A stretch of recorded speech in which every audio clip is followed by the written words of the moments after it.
عليكم البنات، نتمنى تكونوا بخير وعلى خير ان شاء الله.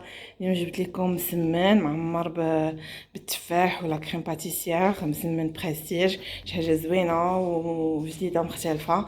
بالنسبه للمقادير البنات نحتاجو شويه ديال الملحه، شويه ديال النشا، ونص زلافه ديال الفينو، وجوج زيف ديال الفورس، وخماره، ومعلقه ديال سنيده، وخلاص الماء دافي درتو في قريعه. المهم دابا البنات خليكم معايا نوريكم الطريقه ديال العجين.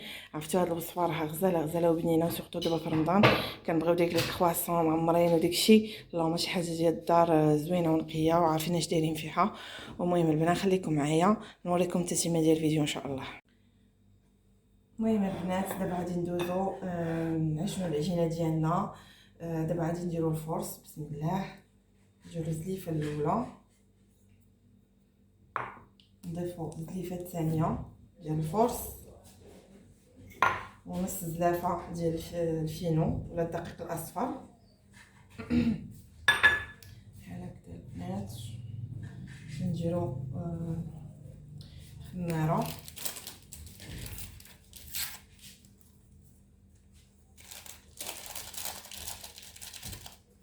شويه ديال الملحه،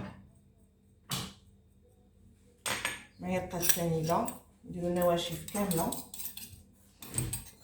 خلاص البنات بالنسبه للنشا راه غادي نضيفو حتى كنجيو نورقو، ما غنستعملوش دابا.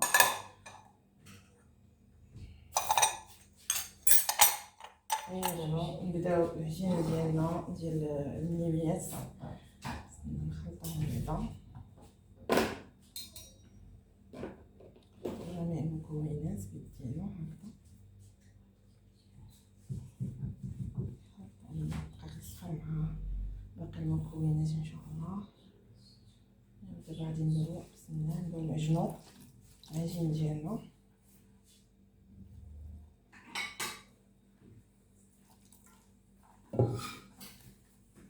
نضيفو الماء شويه بشويه البنات.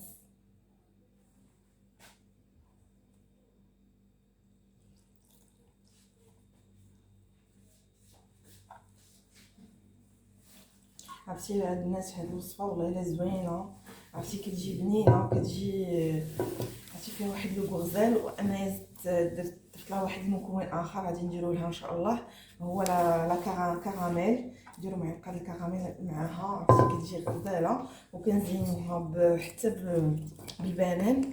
المهم نوريكم التتمه الفيديو ان شاء الله.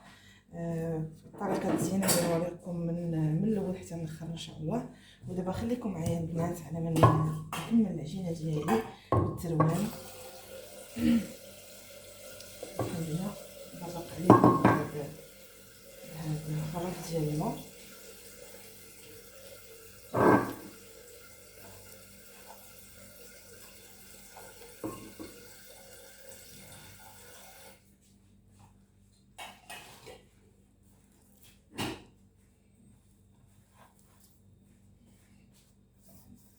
شنو ديال الكسره. المهم بالنسبه للعجينه ما تكونش قاصحه وما تكونش جاريه بزاف، ندلكوها شويه بطبيعه الحال.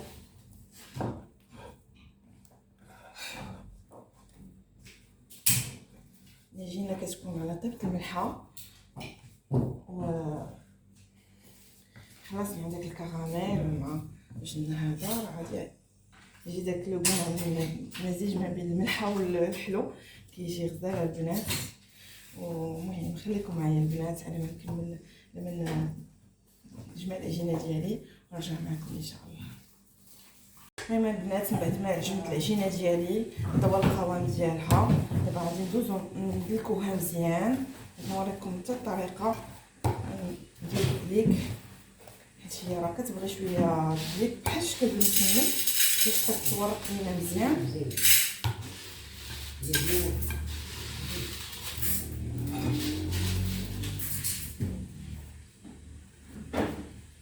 المهم القوام د العجينه ما خصوش يكون ما جاري ما قاصح، كتكون معاوطه بهذا الشكل هذا.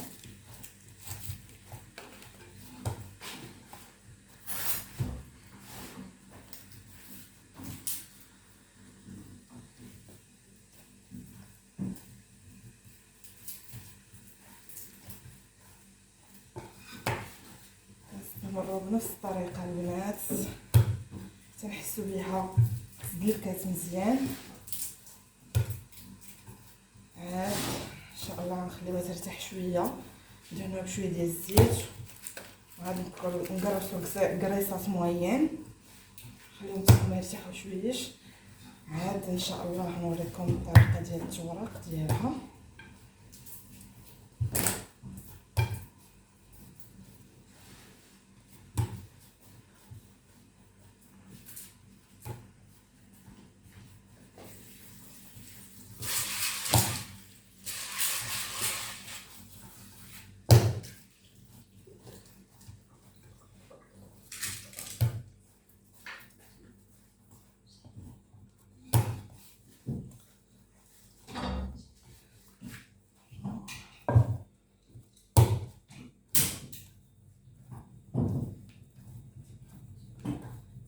راكم عارفين الدليك ديال العجينه البنات، يعني العجينه كتولي فهمتي رطبه بزاف، ديك الساعات كنعرفوا ان خاصها فيها الدليكات مزيان،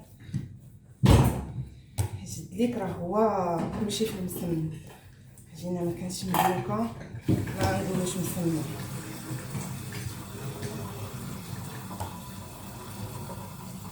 ودابا البنات من بعد ما دلكنا العجينه ديالنا غادي ندهنوها بشويه ديال الزيت ونخلط الغطاء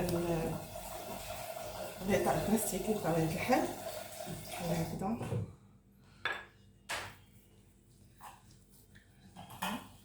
ونخليوها ترتاح شويه ونرجع معكم ان شاء الله. البنات دابا من بعد ما خليت العجينه ديالي ترتاح زودت الغطاء البلاستيكي ديالها، غادي ندوزو نشكلو كويرات صغيورين موين هنا بالشكل هذا.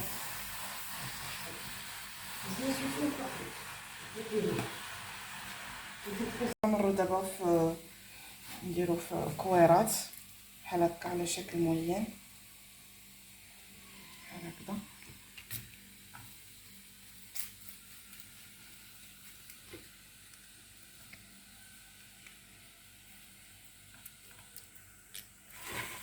كورايت يكونوا موين ما يكونوش صغار على هذا الشكل هذا.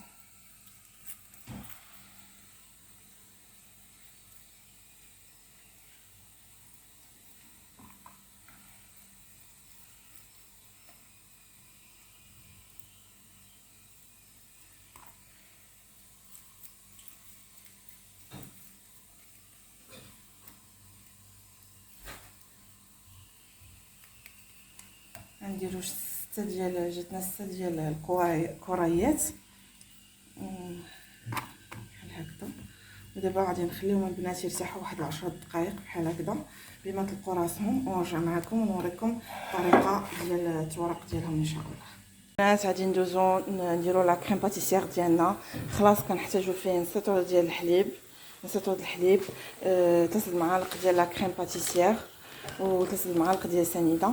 غادي نديرو دابا 3 المعالق ديال كريم باتيسير، خليكم معايا البنات. غادي نديرو 3 المعالق ديال لا كريم باتيسير ديالنا، الاولى الثانيه الثالثه بالشكل هذا. ومن بعد غادي نديرو 3 المعالق السنيده،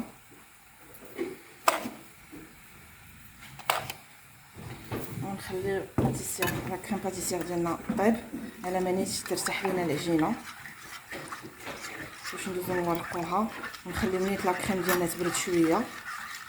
عاد ندوزو ان شاء الله للتزيين ديالنا. ايوا هذا هو البنات. دابا غنخليوها تطيب لينا حتى تشكل حتى تقعد تولي قاصحه، ونرجع معكم ونكمل لكم باقي المقادير ان شاء الله.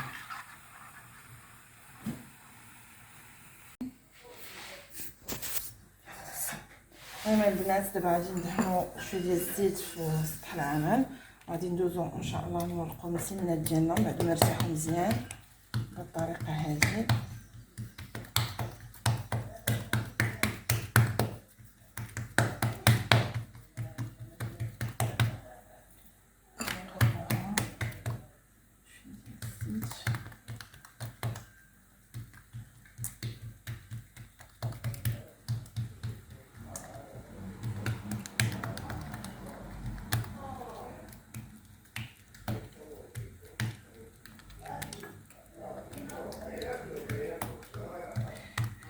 نستمروا في التوراق ديالها. احسن تورقوها مزيان مزيان مزيان هكا حتى الجنيبات.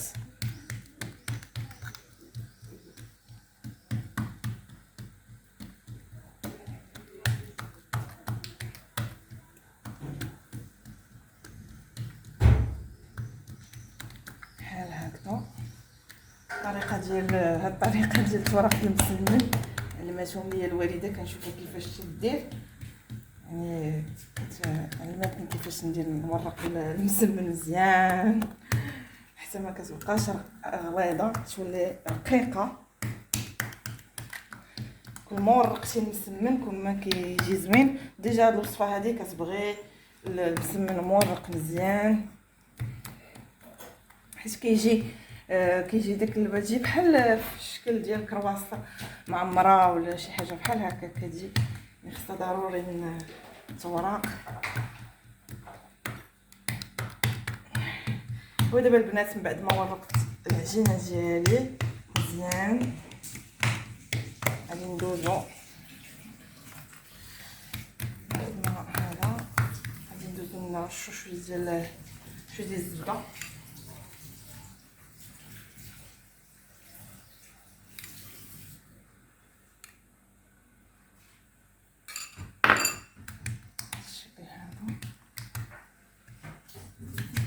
ناخذ شويه ديال النشا نديروه هكايا،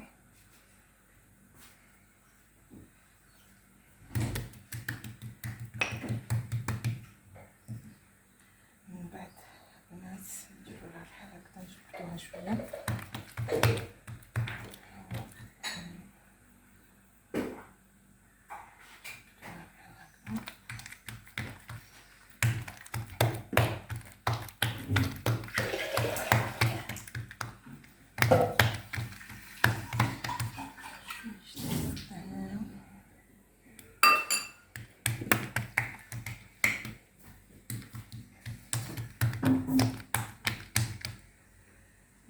شويه ديال المايزينا، نطوي المسمنه ديالنا على 4 بهذا الشكل هذا. نخليوها ترتاح شي شويه، ندوزو نورقو المسمنه ديالنا الثانيه بنفس الطريقه.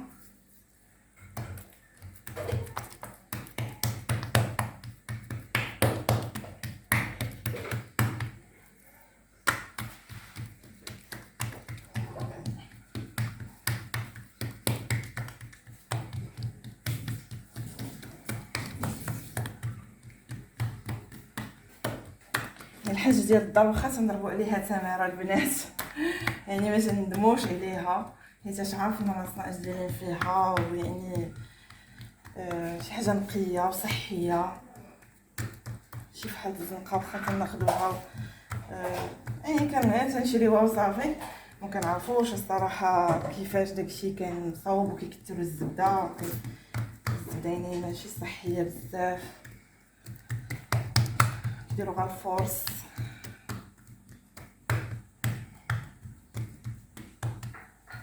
حتى كيبدا يبان لكم سطح العمل في التوراق، ياك شي كل ما جلست العجينه ارتاحت كل ما كتعطينا سبحان الله الطور في التوراق ديالها. ودابا غادي نديرو شويه ديال الزبده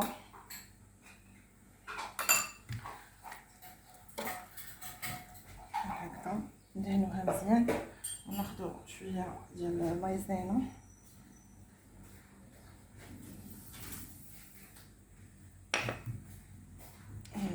ندوزو نطويوها على جوج.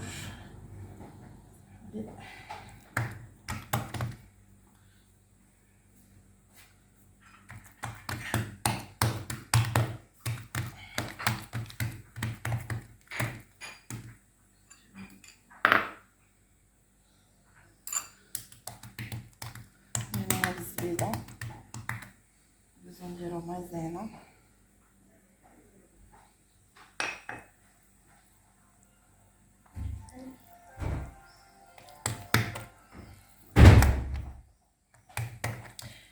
ايوا البنات غادي نستمروا بنفس الطريقه تنصوبوا المسمنات ديالنا كاملين نورقوهم، وخليكم معايا تنوريكم الطريقه الثانيه ديال التورق المسمن والتقطع ديالو. البنات غادي ندوزو نغسلوا التفاح ديالنا بعد ما قطعناه. كنحتاجو في هذه الوصفه غير واحد جوج ديال التفاحات، وإلا كانوا صغار ديروا 3.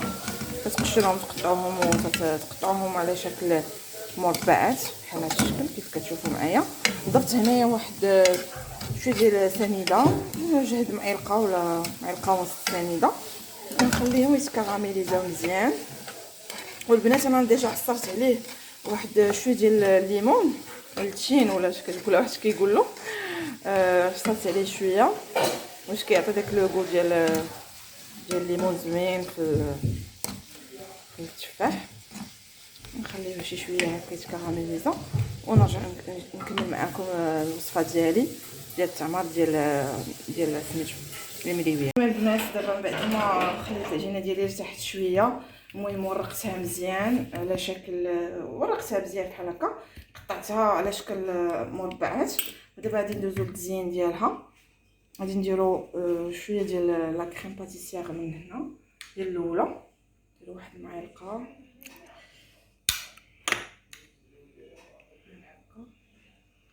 من الفوق. غادي نديرو التفاح، شي طريفات ديال التفاح،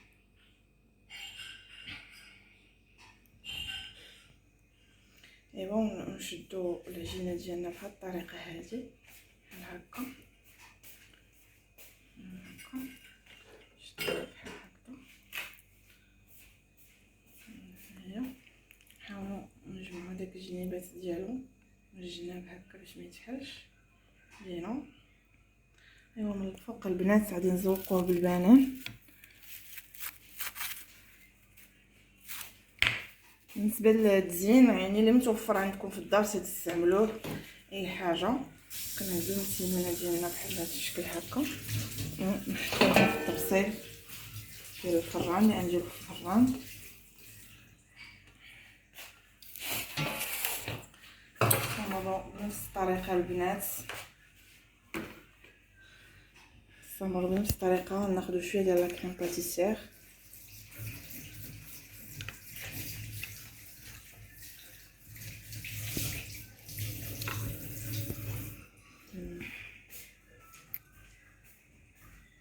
ثلاثه ديال التفاحات ولا 4 هكا، شدوها مزيان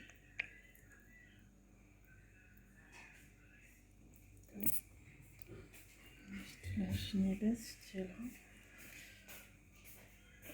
بنفس الطريقه. ندير واحد الحبه ديال البنان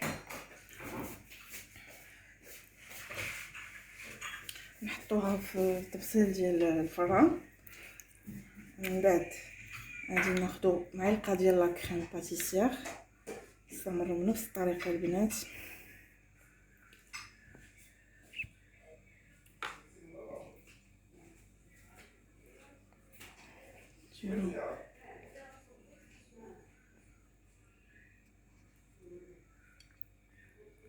نشدو لا جنيبات ديالها بنفس الطريقه.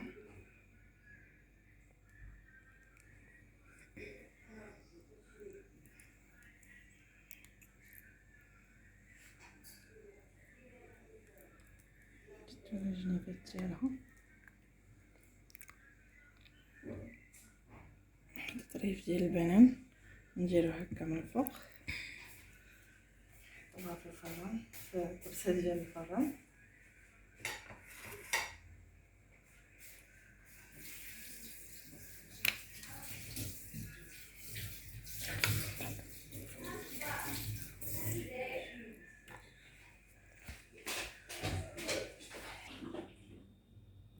المهم البنات دابا غادي نستمروا بنفس الطريقه في الطي ديال المسمنات ديالنا.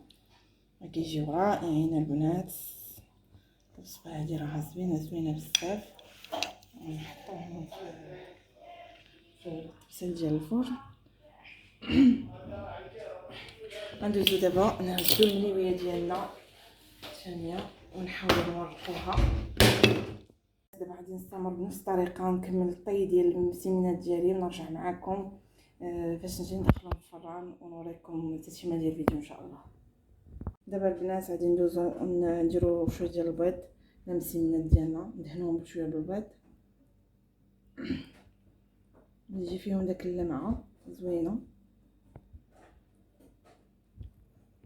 الطريقه هادي.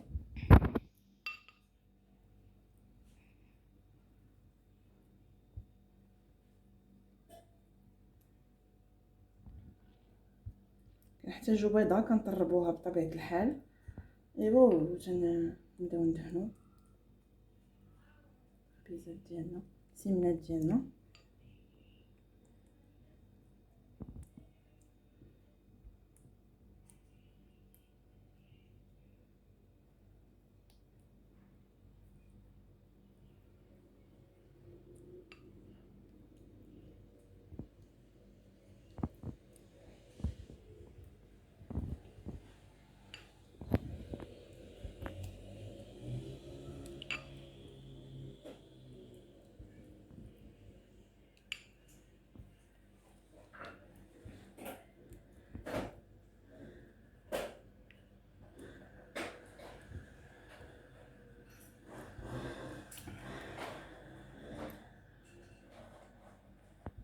البنات من بعد ما دهنتهم مزيان، كل ما دهنتوهم بزاف بالبيض كل ما تيجيو دهنيين وكيعطيو واحد اللون زوين. دابا غادي ندخل الطبسيل ديالي للفران، غندخل دابا الطبسيل ديالي للفران البنات ونوريكم الشكل النهائي ديالو ان شاء الله بعد ما يطيب.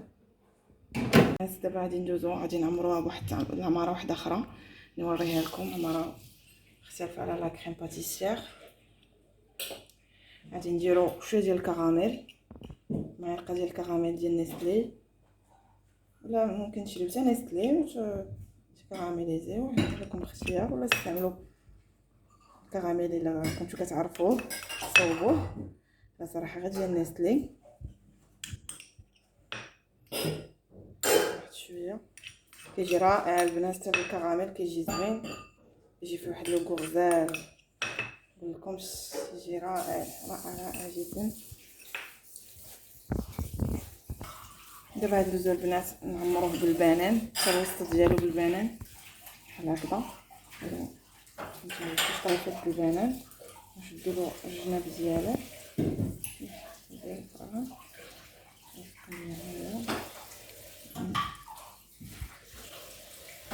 نشدوه بنفس الطريقه، نشدو له الجنيبات ديالو.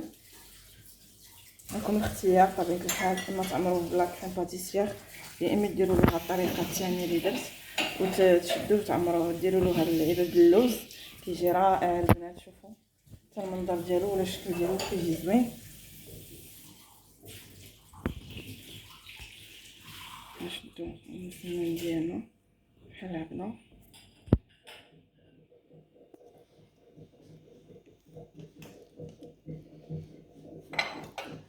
نشدو هادي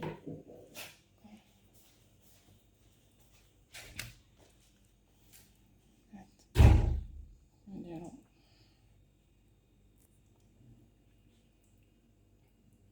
كنشدو النويه ديالنا بنفس الطريقه،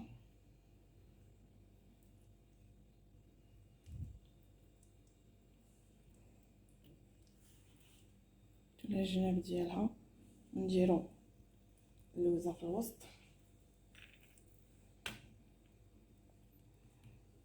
بنفس الطريقه. غادي نديرو بنان